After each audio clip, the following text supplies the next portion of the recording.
tried, it's Steph showing you a barbell split stance deadlift. So for this one, we're working single-sided or unilateral movement with our deadlift. So the key things here are to focus on is that front leg staying forward, not wavering in. So stabilizing through that standing leg, and then also keeping the hips forward as we move through this motion.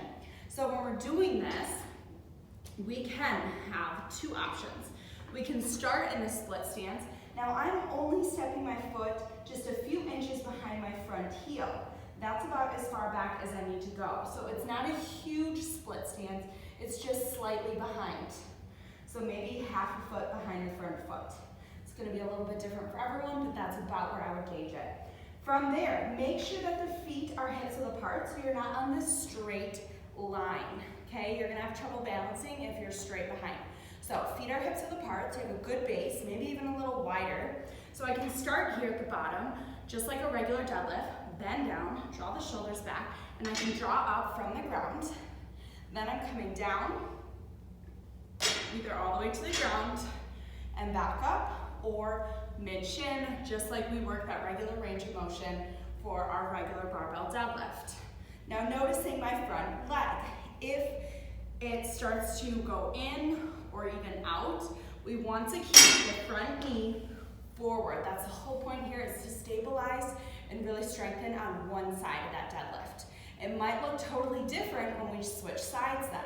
So depending on people's bodies, maybe past injuries, this could be a really challenging movement, and all you need to do is focus on doing lighter weights and really getting that stabilization down. So it's not about going super heavy, it's about coordination, stabilization, and really focusing on building strength and stability in that front leg.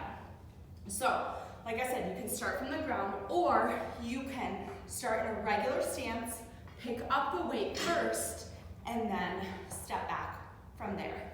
Again, moving through it, nice and slow and controlled, making sure we're bending our knees enough, making sure that we're hinging from the hips, and that we're not feeling it in our low back.